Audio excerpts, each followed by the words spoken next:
Arden Izunia, Chancellor of Niflheim, at your humble service. Welcome back to a year of Final Fantasy, and again we're talking about plot twists, so spoiler alert, do not watch this if you do not want to get spoiled from Final Fantasy 8 through 15, maybe 14, I don't know. We'll see. And if you didn't see the first video, definitely go and watch that for Final Fantasy 1 through 7. But if you don't care about that, today we're going to be talking about all the spoilers, especially the big ones that resonated with me in Final Fantasy. I know a lot of people have been clamoring over this. So we're going to be going over the big arcs that I think blew everyone's minds, blew my mind anyway. And even though I may miss some, there's just an insurmountable amount of them out there. So forgive me if I didn't mention the one that you really liked. So we ended off last time with Final Fantasy 7, and I explained the real impact that that game had on the narrative structure of JRPGs going forward, how to display them with your full motion video, and it was just a complete hit. And I mentioned at the very end of that video that it only gets more insane from here, and that's hopefully what I intend to convey in this video. I think it's fitting that we start off with what most people think to be a bit of an overreach, of course, trying too hard, and that's Final Fantasy VIII. Personally, I enjoy Final Fantasy VIII. It was actually my very first PlayStation game. I had played Final Fantasy VII before that on the PC, but that's information that you don't care about. I imagine that Final Fantasy VIII's critics come from the fact that it came out after this monumental success of Final Fantasy VII. We thought we were going to just see, something that it was kind of similar, not maybe necessarily exactly, but yeah, Final Fantasy VIII was incredibly different. Yet, if you look hard enough, can see the seeds of Final Fantasy VII. However, this is about the big plot twists, and there are really three huge ones in Final Fantasy VIII. The first of which I personally think is a great idea, but maybe not executed as well as it could have, and that of course is centered around the summons, known as Guardian Forces, and how they tie into the narrative. The particular reveal here is that the characters you meet throughout the game turns out to be ones that you knew each other all along and grew up in an orphanage. However, using these Guardian Forces, which apparently everyone does, slowly is wiping away the memory of these characters in their young childhood. So effectively, everyone forgot that they kind of grew up together, and then they wound up finding each other in the story, traveling the world, because that's what it is. It's weird. It's definitely a hard one to swallow for a lot of people, and I'll admit, I like the idea of tying the game mechanics into it via the Guardian Forces, but is weird. The orphanage thing is weird. Piggybacking onto that, the next one is the Edea reveal, who's the primary antagonist, or at least she thinks so, for the first half of the game. She was actually the caretaker of said orphanage that everyone grew up at, so she's not a crazy sorceress that everyone thinks she is. Going further than that, it's eventually revealed that the true antagonist is this crazy time mage sorceress known as Ultimecia. Here we have a kind of mind control situation that we've seen in Final Fantasy 3 or 7 with Sephiroth and Cloud, Final Fantasy 4 with Golbez. However, this mind control stuff isn't really the plot twist of this third point I wanted to make, because after that, we're specifically looking at Ultimecia, and we take a gander, I guess if you want to call it that, back to Final Fantasy 1. It's not a time loop or anything, but what's revealed is it's called time compression, which is essentially compressing all times into one state, and Ultimecia ruling over everything for all time. And actually, I want to point this out, that she does in fact get her way, and she does it, and that's, the last part of the game, you have to undo it. But kudos to her and Kefka. They won't be the last villains to accomplish their goal, though. The craziest thing about time compression, in my view, is that there's an incredibly creepy video that goes along with this that is just, it is crazy. Like, it is just weird. Nightmare-inducing would be the word. Final Fantasy IX's big reveal was on par with Final Fantasy IV, being that Zidane and Kuja are related as brothers or clones or whatever, along with the fact that at the end of the last video I mentioned that the live stream was kind of present in Final Fantasy IX, and that is true. We also see a little bit of the Final Fantasy V combining worlds, and of course it's fitting that all of these are in here because it's the callback to the original games and what made Final Fantasy great. And honestly, it's been a sort of love or hate split relationship with the reveals in Final Fantasy IX. Almost universally hated, though, was the final boss, which was just a weird, unneeded plot twist. I mean, it does relate to the plot, but it does kind of feel forced.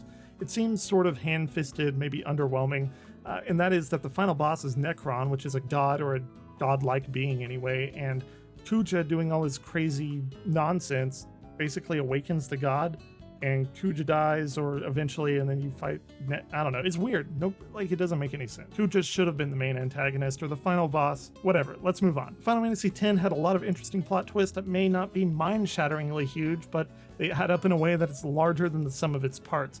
And I say the mind-shattering thing kind of tongue-in-cheek, because the WTF moments that you get throughout the game are evenly spaced, and they all just have insane plot reveals. So it's not like you're playing the game and, you know, near the end of the game, you're like, oh my god, this stuff comes out at a fairly even pace throughout the game. So it's kind of just raising the bar of what normal is for these reveals. In no particular order, we have Yuna having to die to save the world for 10 years, Titus being flung into the future, and then a double twist that Titus is not even a person at all. He's not from the past, he's just a dream. And we have Sin as Titus's father. Aron was dead all along. The entire religion of Yevon was just a farce to keep people in check because Yevon was a summoner and he just liked killing, I guess.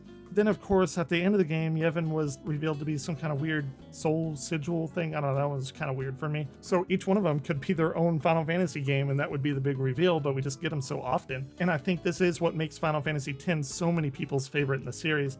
Of course, we have to talk about the ending, but I would wager to tell you that the ending really isn't a big twist. Don't get me wrong, it's incredibly sad, but it's really just a culmination playing out to its logical conclusion, and then they delivered on that conclusion. Of course, we're not taking into account Final Fantasy X-2. So I'm going to make it known here that I'm going to skip Final Fantasy 11 and 14. They do have plot twists, but the stories, I don't know, maybe 14, but I'm just going to skip it because the stories in those aren't really the basis of the game. None of them really quite reach that WTF status as single player games do. I know they're there, believe me, but they're MMOs. I'm not going to worry about them. Final Fantasy XII has a few plot twists, I guess, but nothing near the scope of the other games. And in fact, Final Fantasy XII is just kind of a man in the iron mask, twin brother betrayal war kind of stuff. And we've seen all that stuff again and again and again. Not saying that that game isn't good because it doesn't have a plot twist, but it's just there's nothing crazy like time compression. Final Fantasy 13 has a ton of twists due to the very nature of the world building. I mean, I guess like if you know the mythology, then there's hardly any twists, but you know, if you're just looking at it for the first time, there's a lot of crazy stuff that happens. If you want to get the full version of the mythology, I did a Fabula Nova Crystallis video during the Final Fantasy 13 month. I'll touch on the few reveals that actually did impact me. First is the fact that the humans are basically the gods' playthings, and these gods are known as fal'Cie.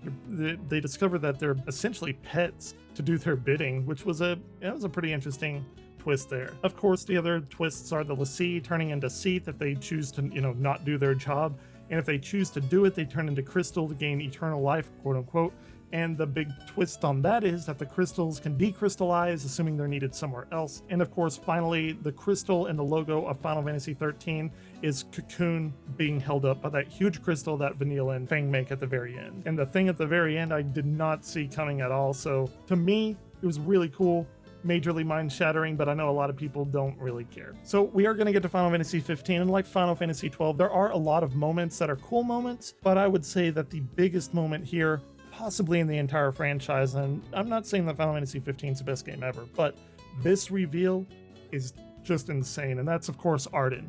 In the previous video, I made note that Ardyn is one of, if not my favorite villain ever from anything ever, and that is due to the fact of this twist, and still to this day it sticks with me how completely messed up it is. And of course, Ardyn is revealed as part of the Lucis Caelum bloodline, becoming a healer of the people hundreds and hundreds of years ago, and how he did that was he basically sacrificed his body and pulled in the evil spirits and housed them within.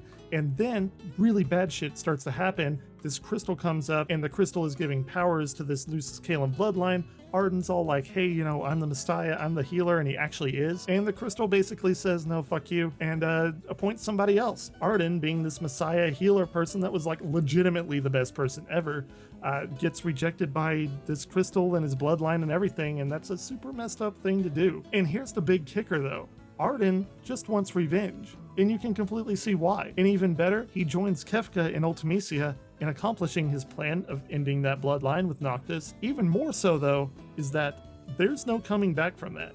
Like, he got what he wanted, and he won, essentially. No do-overs, no redo, no nothing. So it's, I don't know, that ending just stuck with me for a long time. And like I said, if I had to pick one, that would be my number one WTF moment in the entire franchise, even after Eris and all the Cloud stuff and everything. And those are some of my biggest plot twist moments and highlights that I wanted to share of how they impacted me personally. To be fair, like I said in the other video, there are a ton I'm sure I missed, or that mean more to others. So if you want to talk about them in the comments below, definitely do that. I'd love to read them. But with that, we'll be starting our sprint towards the end, looking at the entries of Final Fantasy 15, starting with Brotherhood and Kingsglaive. So until next time, just the warriors keep on gaming.